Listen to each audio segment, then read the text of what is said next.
Depois. Queridos, bom dia, graça e paz. Abra sua Bíblia em Efésios.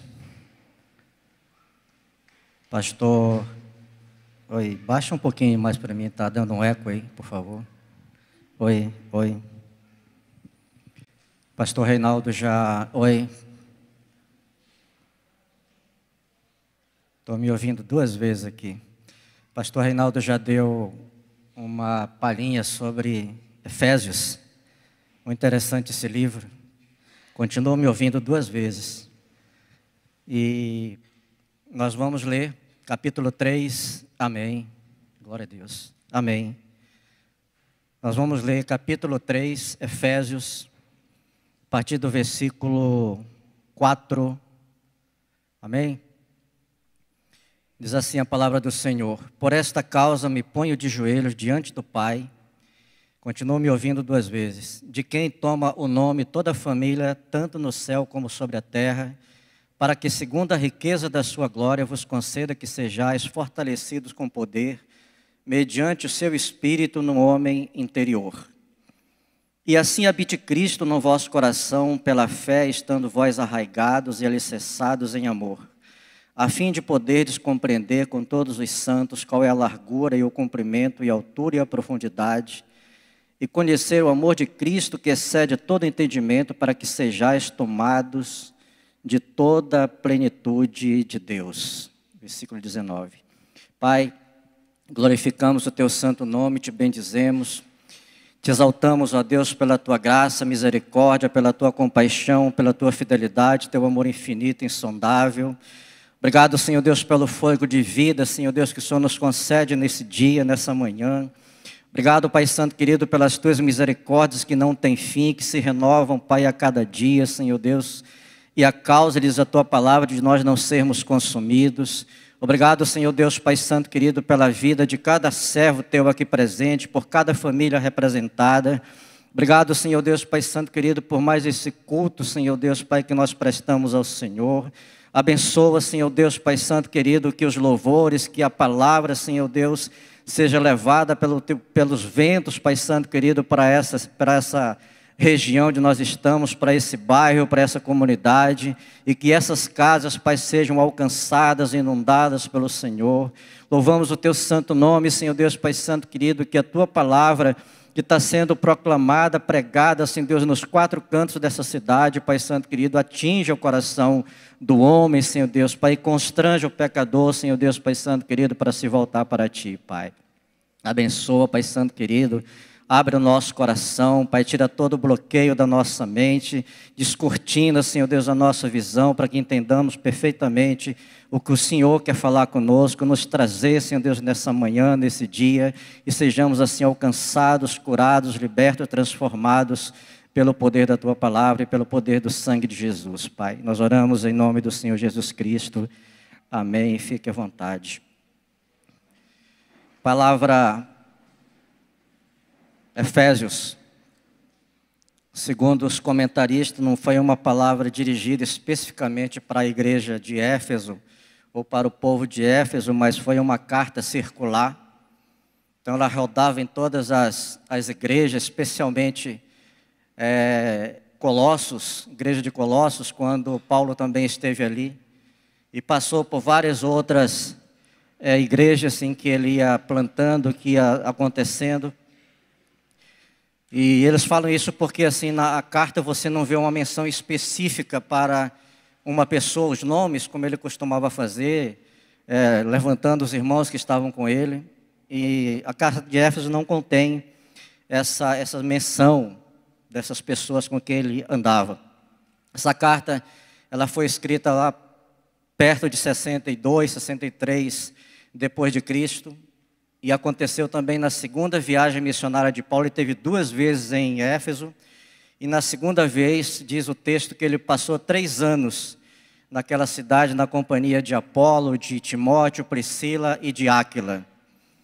É interessante, queridos, que a gente vai vendo que as pessoas, os grandes homens, eles normalmente se acercavam de pessoas, escudeiros, como muitas vezes fala a palavra, escudeiros que iam caminhar com eles durante essas suas investidas durante suas viagens, sofriam com ele, se alegravam, mas também sofriam. E o apóstolo Paulo era uma dessas pessoas que levava sempre uma pessoa, e Timóteo era um dos escudeiros dele. Uma pessoa muito querida, que ele andava sempre com ele, também escreveu cartas para eles. Uma coisa interessante que o texto também fala, que eles dizem que nesse período que ele esteve em Éfeso, ele escreveu a carta para Coríntios. E a gente vai vendo alguma similaridade naquilo que ele aborda, naquilo que ele passa, naquilo que ele sofre entre Éfeso e Coríntios, a primeira carta de Coríntios. E essa carta de Éfeso, segundo os historiadores, ele escreveu quando ele estava preso em Roma. E a gente entende assim que tem uma coisa muito significativa para as nossas vidas. Uma outra coisa interessante também, que Éfeso era a terceira cidade do Império Romano. Tinha cerca de 500 mil habitantes, ficava na Ásia Menor, onde hoje é situada a Turquia, e era uma cidade que era visitada muito por conta de uma deusa chamada Diana, em romano, ou então Artemis, lá que eles costumavam chamar. E essa deusa Diana trazia, ou levava muitas pessoas, uma adoração muito grande. E foi nesse contexto que Paulo se encontra naquela região. E a gente vai ver alguma coisa nesse sentido. A primeira coisa que ele fala, assim, que ele diz que, lá no capítulo 1, né, da carta aos Efésios, ele fala o seguinte: por esta causa eu me ponho de joelho, por esta causa eu, Paulo, sou prisioneiro de Cristo Jesus, por amor de vós, gentios. É muito interessante, queridos, que essa ida do apóstolo Paulo para essa cidade, uma cidade realmente muito idólatra por conta dessa deusa, uma cidade que tinha lá uma promiscuidade muito grande, e ele se encontra nesse momento nessa cidade, e ele pregando para essas pessoas. E quando ele fala assim que eu sou prisioneiro de Cristo, é uma coisa muito tremenda para as nossas vidas, porque ele não estava acreditando de fato para aquelas pessoas, para os gentios, por quem ele estava lutando, pelos judeus, porque ele estava também batalhando para que houvesse uma unidade nisso aí. E a gente vai entender por isso. Uma coisa interessante também que a gente vê nesse texto, logo no primeiro versículo do livro, ele chama essa igreja, ou esses irmãos, essa igreja que estava se formando lá em Éfeso, de santos, de fiéis e família. Gravando essas palavras aí, santos, fiéis e família. O que isso significava para eles? Se você olhar, por exemplo, para a situação que vivia Éfeso, uma igreja que era muito idólatra, uma igreja que era muito promíscua, uma igreja que realmente existia um fator de magia muito grande naquela cidade. Mas ele começa a chamar para aquele povo. Da outra vez que eu preguei sobre Corinto aqui, eu chamei a igreja, falei que a igreja era uma igreja improvável. E de fato, Éfeso também era uma igreja improvável por conta dessa situação. Mas veja o que o apóstolo Paulo, em relação a essa igreja que estava sendo formada, chama de santos, de fiéis e família. Isso é muito interessante para as nossas vidas, porque nós temos que confessar aquilo que Deus realmente confessa em relação às pessoas, em relação às comunidades, em relação às nações, os povos, línguas, aquilo que Deus diz a respeito delas. Era a visão de Paulo. Deve ser a nossa visão, foi a visão que ele teve em relação a Corinto. Se você ler Corinto, é a mesma coisa. Uma igreja cheia de problemas, mas quando ele chega lá, ele começa a falar coisas que Deus falava a respeito daquele povo, que ainda não tinha sido atingido, que ainda não tinha sido alcançado. A mesma coisa ele fala para Éfeso.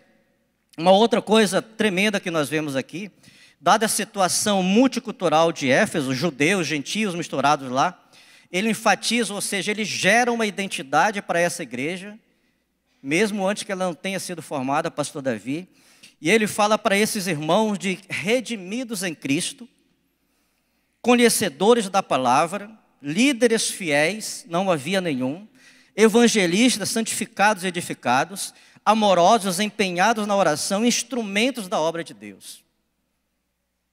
Amém ou misericórdia? Era preciso ter muita fé, João, era preciso ter muita ousadia, muita compreensão de quem ele era, qual o ministério que Deus tinha dado para ele falar para aquele povo que não tinha sido formado, que eles eram tudo isso. A mesma forma, quando nós olhamos para uma pessoa, às vezes nós falamos assim, não tem jeito. Ok?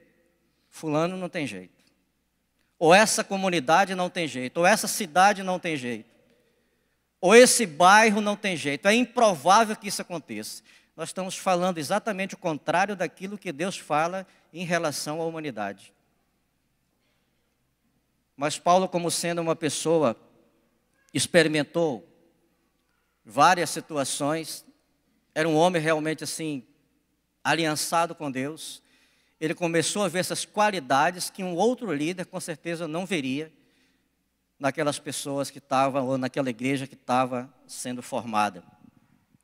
Uma coisa interessante também que nós vemos aqui, que Paulo, ele inicia seu ministério numa casa. Vai gravando isso aí. Ele inicia seu ministério numa casa. Seus irmãos lembram, ele foi, quando se encontrou com Jesus, ele foi levado para a casa de Judas, cego. E aí diz que o Senhor Jesus manda Ananias naquela casa onde Paulo estava para que restituísse visão para ele.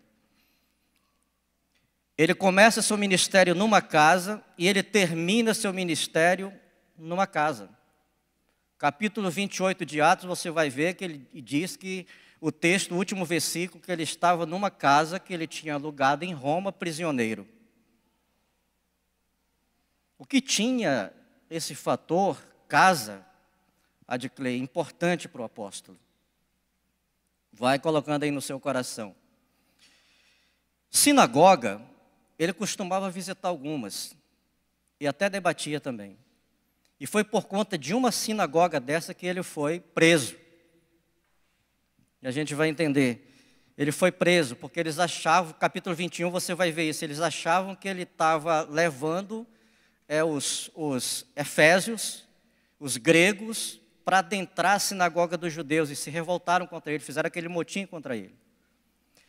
Mas uma coisa interessante, apesar da sinagoga, que ele ia poucas vezes, e também discutia lá a palavra, discutia aquelas coisas com os judeus, o principal da ministração do apóstolo Paulo, o centro de pregação dele eram as ruas, as praças, e também as escolas. Fala que ele pregou muito numa escola chamada de Tirano. Lembra que ele pregou no Areópago lá, no local aberto? Esse era o tipo de centro de pregação do apóstolo Paulo. Ruas, praças, escolas. Se naquela época houvesse hotéis, com certeza ele estava no hotel pregando também. Mas o centro principal dele, especial de Paulo, eram as casas. Realmente ele fazia isso nas casas. E por que ele fazia nas casas? Porque ele entendia, ou ele concebia que a casa era uma embaixada do reino de Deus na terra. Amém? A casa das pessoas, ou o lar das pessoas, como diz alguns textos, era uma embaixada do reino de Deus na terra. Imagina que coisa interessante, eu fiquei imaginando isso, uma embaixada, por exemplo, do Brasil na China. Onde está aquele prédio da embaixada brasileira é um local intocável. Ninguém toca, ninguém adentra, ninguém tem permissão para entrar se aquela pessoa que está lá não permitir, se o embaixador do Brasil não permitir. Mesma coisa acontece no Brasil. Se tiver uma embaixada aqui da Grécia, ninguém entra, é um local isolado, só eles podem entrar. Mais que isso, essa casa que Paulo se reportava, existia um embaixador, pastor Davi. Que bênção. João, Alessandra, que bênção. Você ter uma igreja na sua casa, a sua casa ser uma embaixada, e você ser um embaixador. E a sua esposa ser uma embaixatriz. Olha que honra. Uma outra coisa também que ele imaginava das casas é que essa casa era uma agência missionária. Sara. Ele não achava que uma agência missionária fosse um outro lugar. Mas qualquer casa em que existisse ali um servo de Deus era uma agência missionária. A gente vai entender isso. Outra coisa que ele achava também, que essa casa era um local de discipulado, de aprendizado. De fato. É muito raro você fazer discípulo no templo, pastor Davi. É raro. Pode acontecer. Mas é mais fácil você fazer discípulo numa casa. É mais fácil você tratar a estratégia missionária numa casa. É mais fácil você trazer pessoas, para você edificar pessoas, para que aquele local seja um local de envio numa casa. No corpo a gente ouve uma palavra, mas a gente não forma ninguém. Isso é fato. Nós ouvimos uma ministração, louvores, é muito bom, mas nós não formamos ninguém na igreja. Aqui é um local realmente de união, de comunhão, congregação, mas não é um local de formação. Isso a gente forma no local separado. E essa era a visão de Paulo. Se você acompanhar todos os livros de Paulo, você vai ver isso aí, que é muito forte. Outra coisa também que nós vemos nessa carta de Efésios, é que somente essa carta, ela fala 19 vezes em amor. Todas as formas. Dizem que isso representa 6 partes em Éfeso, de todas as palavras, de todas as vezes que Paulo menciona nas suas cartas a palavra amor, ágape. Muito interessante. E ele diz o seguinte, uma coisa que eu quero também ressaltar em relação à questão da casa, como isso é importante, essa igreja, Comunidade Batista da Paz, ou a igreja batista renovada, ela nasceu numa casa de uma irmã chamada Lúcia, que é tia da irmã Marisa, que é a esposa do pastor Davi. Olha que maravilha. Nasceu na casa de uma irmã em São Mateus, Espírito Santo. Quando ela converteu e trouxe essa ideia há muitos anos atrás para que fosse edificada uma igreja na cidade de Viçosa. Por isso que você está sentado aí, numa casa. A igreja de Piranga nasceu numa casa, Edline. Quando eles se afastaram da igreja, um grupo de pessoas se afastou de onde eles congregavam, eles escolheram uma casa, um local, uma sala, para congregar. Faziam seus cultos, faziam suas pregações, faziam suas ofertas. E as suas ofertas eles foram armazenando ao longo de 3 anos, colocando num saco, até que eles souberam do pastor Marcos, conheceram o pastor Marcos. E quando eles pediram que ele assumisse a igreja lá, eles entregaram o saco de dízimo, de ofertas e dízimo para eles. Dinheiro quase todos, Thaís, cheio de bolô já, de 3 anos. Piranga nasceu numa casa. Paula Cândido nasceu numa casa. Há muitos anos atrás, o Rafael, a Leiliane e a Rafaela, era pequena ainda, criança, ligaram para a gente para nos chamar lá, e eu fui lá com Beth, e eles falaram da necessidade de eles terem uma célula na casa deles. Eu trouxe essa informação para o pastor Marcos e essa coisa foi amadurecendo. Até que o pastor Davi assumiu Paula Cândido. É uma igreja. Numa casa. Talvez eles não saibam disso. Talvez vocês não soubessem disso. Ok? Mas isso é é um fator muito interessante do apóstolo Paulo, da mensagem de Deus. E assim, muitas vezes, se a gente fizer uma pesquisa, as igrejas realmente elas nasceram numa casa. Aleluia. Vamos passar. Versículo 1, capítulo 3, versículo 1. Por esta causa, me ponho de joelho, e eu vou falar aqui esse versículo lá na ampliada. Depois eu vou usar os textos na revista corrigida. Versículo 1, versículo 3, capítulo 1 diz assim. Capítulo 3, versículo 1. Por esta causa, que causa era essa? Aí a ampliada diz o seguinte: porque eu preguei que vocês estão se edificando juntos, judeus e gentios. Eu, Paulo, sou prisioneiro de Jesus Cristo para a salvação em favor de vocês, gentios. Qual foi a causa da prisão de Paulo? Exatamente isso. Ele começou a pregar que os gentios tinham a mesma possibilidade de salvação, ou eram a mesma pessoa, a mesma família, o mesmo povo, em relação aos judeus. Eles ficaram muito chateados com aquilo. E levaram ele, fizeram um motim contra ele, falaram contra ele, ele foi preso, estava em Roma. Mas é interessante que ele fala o seguinte: eu, Paulo, sou prisioneiro de Cristo. Por que ele não era dos judeus? Por que ele não era prisioneiro dos gentios? Porque ele considerava que aquilo não era a ação deles. Podia ter sido simplesmente uma consequência.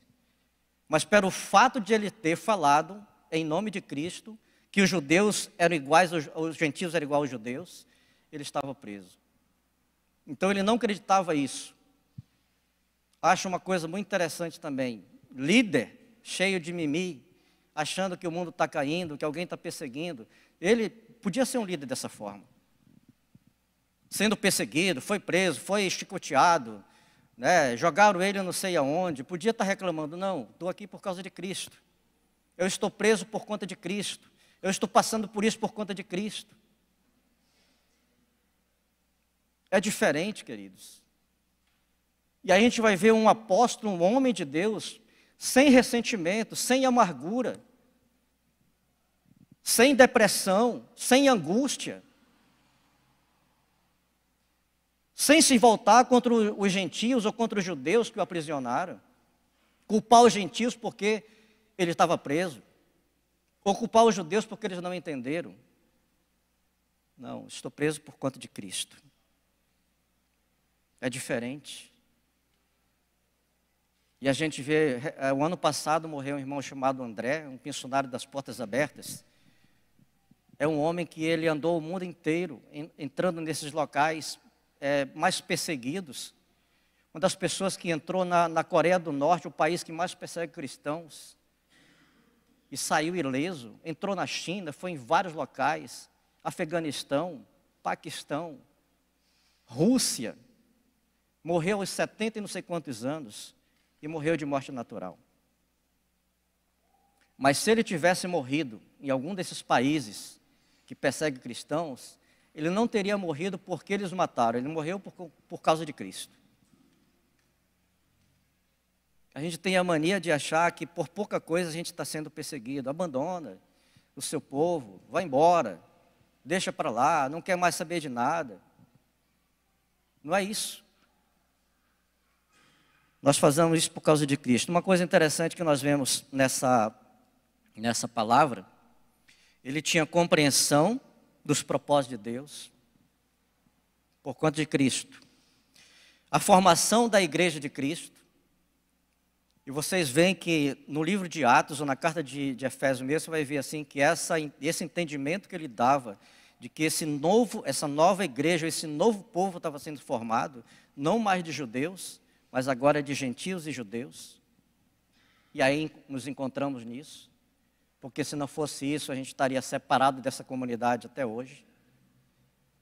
Mas estava sendo formada essa nova igreja que se denominava o corpo de Cristo. E também essa redenção em Cristo. Só uma coisa interessante. Vira a tua página aí para o capítulo 1.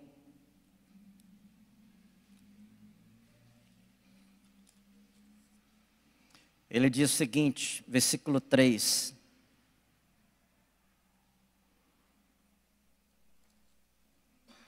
versículo 4, melhor, capítulo 1, versículo 4, ele diz assim: assim como nos escolheu.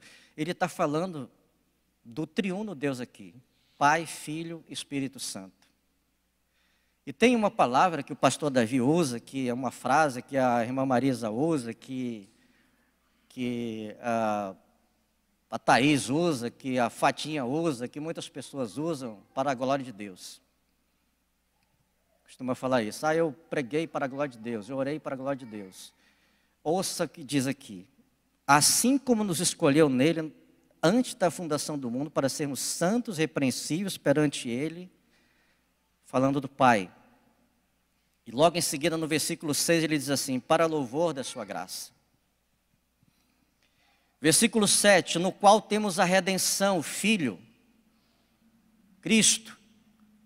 E lá no versículo 12 ele fala assim: para o louvor da sua graça. Versículo 13, em quem também nós, depois de ouvirmos a palavra da verdade, o evangelho da salvação, temos nele crido, fomos selados com o Santo Espírito da promessa, Espírito Santo. E no último capítulo, no capítulo 14, último tópico, ele fala assim: em louvor da sua graça. Então você vê, ele já começa dizendo para que esses santos, que esses fiéis, eles realmente foram alcançados pelo Pai, pelo Filho e pelo Espírito Santo.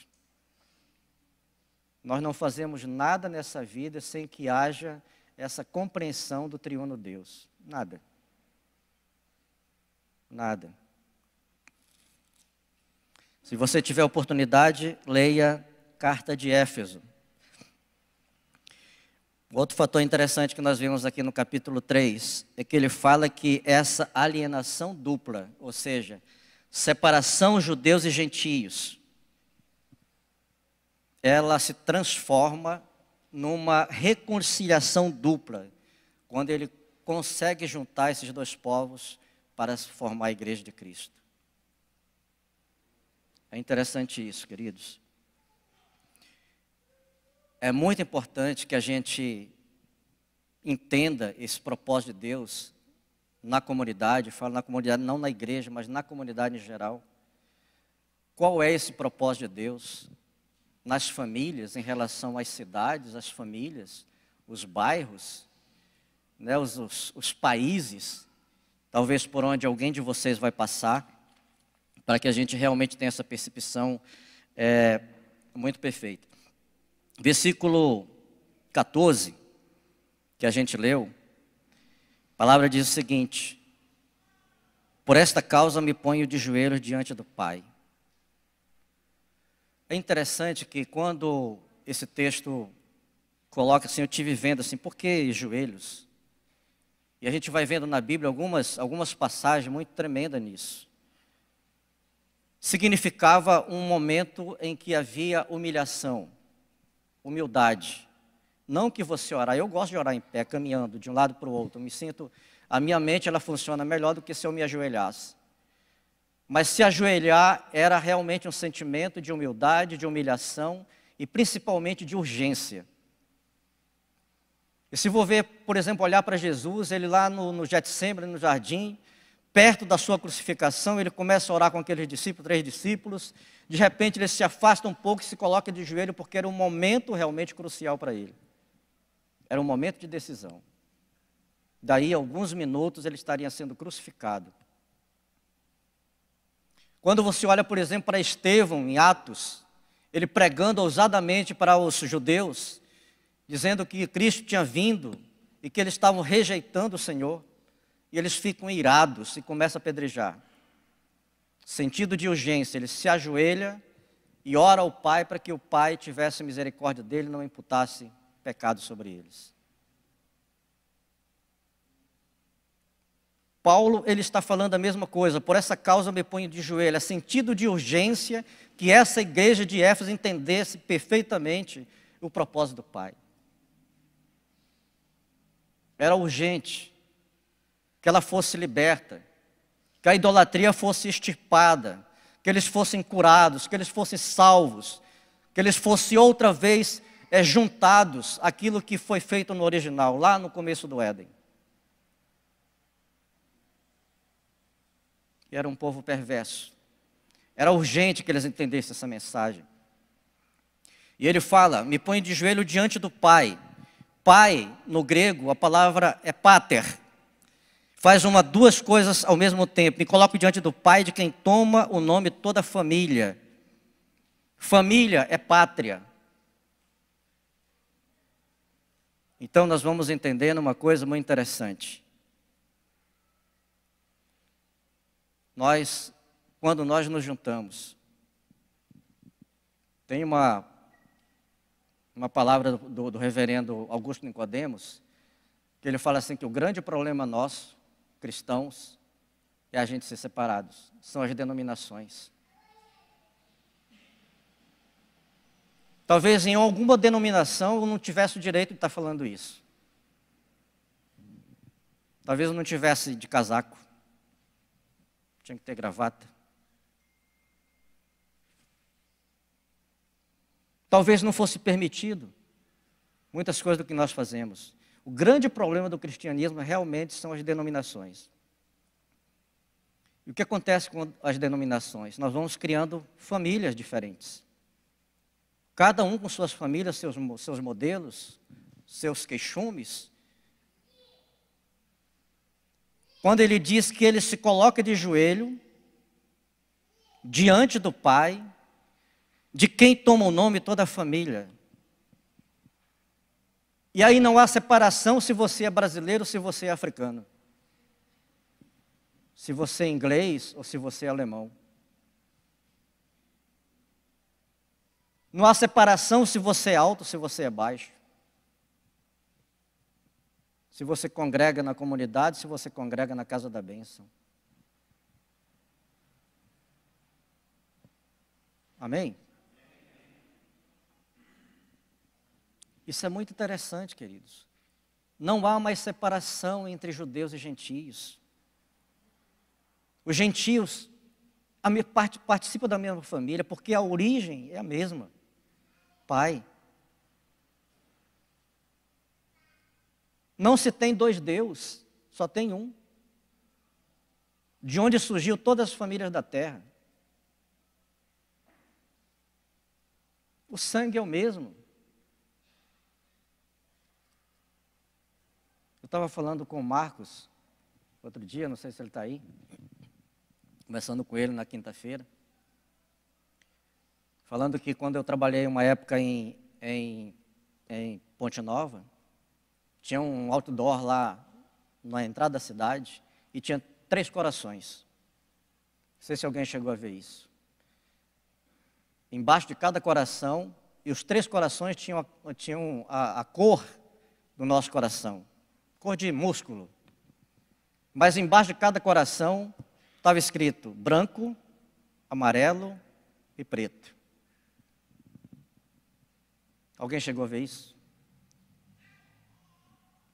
Se você ainda não chegar, é só buscar lá, Benetton na época, uma escuderia muito famosa na época.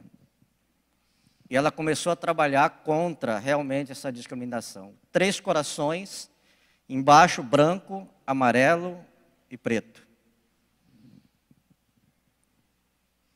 Teve uma época que o pessoal fez uma pesquisa sobre a região onde provavelmente Jesus pegou aquela argila e fez o homem. E pesquisando encontraram um negócio chamado caulim. E aí, se pegasse, por exemplo, um alemão, um nórdico, e passasse uma lixa no pé dele, Marquinhos, a cor do pó que ia sair qual era? Ou qual é? Branca. Ah, mas por que ele é branco? Não. Porque ele veio da mesma argila. Mas se pegasse uma pessoa negra e passasse a lixa no pé dele, a cor que sairia, ou que sai, qual é? Branca. Veio da mesma argila. A mesma paternidade, a mesma família. De quem Paulo estava dizendo que eu tomo o nome do Pai e da mesma família. Quando nós entendemos isso, queridos, a igreja ela não pode ser uma igreja que discrimina ninguém.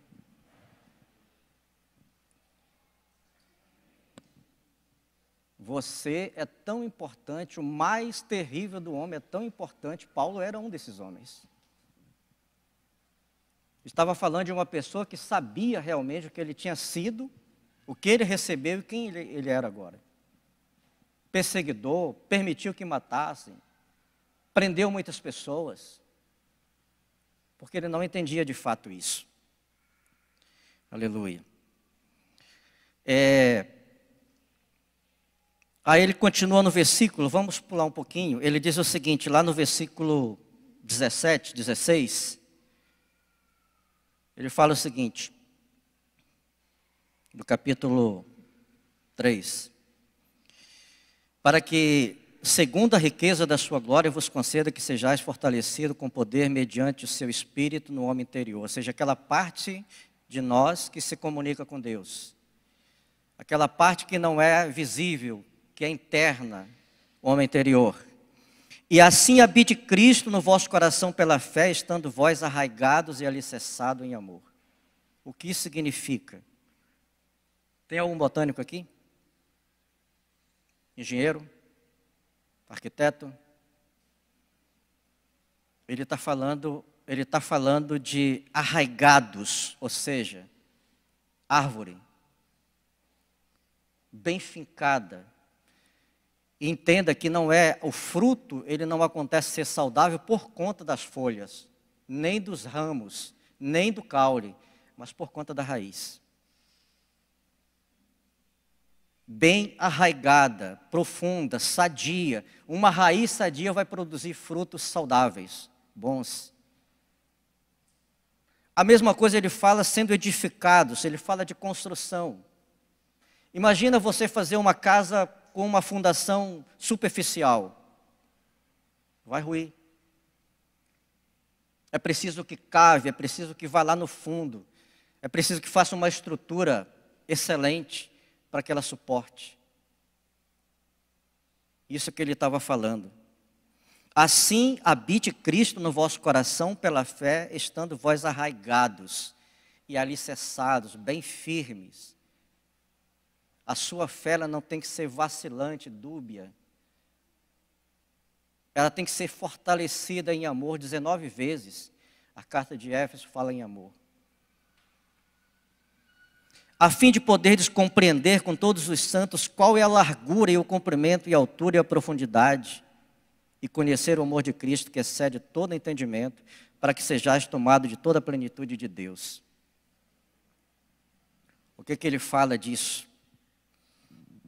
Ele está falando que esse amor, quando você entende de fato, como Paulo entendeu, ele é suficientemente largo para abranger a totalidade da humanidade, juntar dois povos diferentes, gentios e judeus.